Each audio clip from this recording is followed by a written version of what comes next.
नमस्कार दोस्तों, आप सभी का एक बार फिर से स्वागत है हमारे चैनल भजन कहानी में। आज सुनेंगे निर्जला एकादशी की व्रत कथा। एकादशी का व्रत हिंदुओं में सबसे अधिक महत्वपूर्ण माना जाता है। वर्ष में 24 एकादशियों में ज्येष्ठ शुक्ल पक्ष की एकादशी सबसे बढ़कर फल देने वाली समझी जाती है, क्योंकि इस एक एकादशी का व्रत रखना से पूरे साल की सभी एकादशियों का फल आपको प्राप्त होता है। इसे पांडव या भीमसेन एकादशी के नाम से भी जाना जाता है। आइए सुनते हैं निर्जला एकादशी की व्रत कथा। एक बार पांडवों में सबसे शक्तिशाली भीम ने व्यास जी से कहा है, परम बुद्धिमान पितामह मेरी बात सुनिए। राजा युधिष्ठिर, माता कुंती, द्रौपदी, अर्जुन, नकुल और सहदेव ये सभी एकादशी को कभी भोजन नहीं करते हैं और मुझे भी हमेशा यही कहते हैं कि एकादशी को तुम भी कुछ नहीं खाया करो, परंतु मैं उन लोगों से यही कहता हूँ कि मुझे भूख बर्दाश्त नहीं होती। मैं भगवान की भक्ति पूजा आदि तो कर सकता हूँ, दान भी दे सकता हूँ, परंतु भोजन के बिना मैं नहीं रह सकता। इस पर व्यास जी ने कहा है, भीमसेन, यदि तुम नरक को बड़ा और स्वर्ग को अच्छा समझते हो तो हर महीने की दोनों एकादशियों को अन्न मत खाया करो। भीम ने कहा है, पिता में है, मैं तो पहले ही खा चुका हूँ।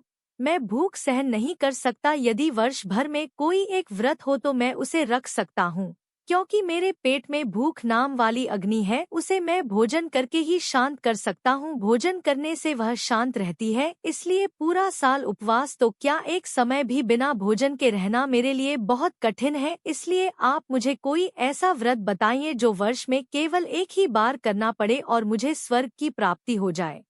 यह सुनकर श्री व्यास जी ने कहा है, पुत्र, बड़े बड़े ऋषियों ने बहुत से शास्त्र आदि बनाए हैं जिनसे बिना धन के थोड़े परिश्रम से ही स्वर्ग की प्राप्ति हो सकती है। इसी प्रकार शास्त्रों में बताया गया है कि दोनों एकादशी का व्रत करने से मुक्ति मिल जाती है। श्री व्यास जी के वचन सुनकर भीमसेन नरक में जान के नाम से भयभीत हो गए और खाने लगे। अब क्या करूं माँ, मैं 2 व्रत में नहीं कर सकता, लेकिन पूरे वर्ष में एक व्रत करने का प्रयत्न अवश्य कर सकता हूँ।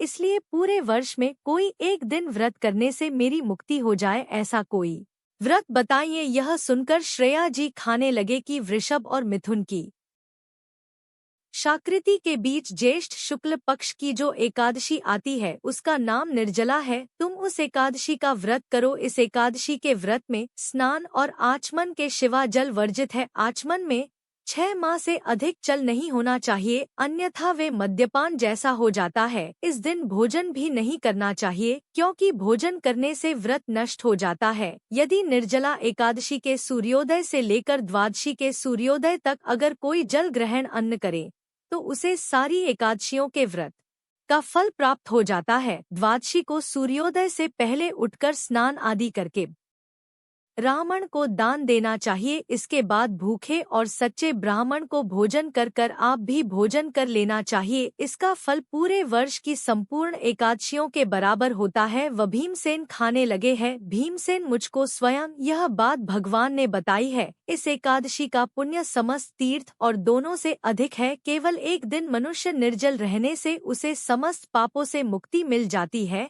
जो मनुष्य निर्जला एकादशी का व्रत करते हैं उनकी मृत्यु के समय यमदूत आकर नहीं घूरते उन्हें, तो भगवान के पार्षद पुष्पक विमान में बिठाकर स्वर्ग ले जाते हैं। अतः संसार में सबसे श्रेष्ठ निर्जला एकादशी का व्रत है, इसलिए पूरे यातना के साथ इस व्रत को करना चाहिए। उसे दिन ओम नमो भगवते वासुदेवाय मंत्र का उच्चारण करना चाहिए और हो सके तो गोदान भी अवश्य करना चाहिए। इस प्रकार श्री व्यास जी की आज्ञा अनुसार भीमसी इस व्रत को किया, इसलिए इस एकादशी को भीमसेनी यमंडप एकादशी भी कहा जाता है। निर्जला व्रत करने से पूर्व भगवान से प्रार्थना करें कि है भगवान, आज मैं निर्जला व्रत करता हूँ या करती हूँ।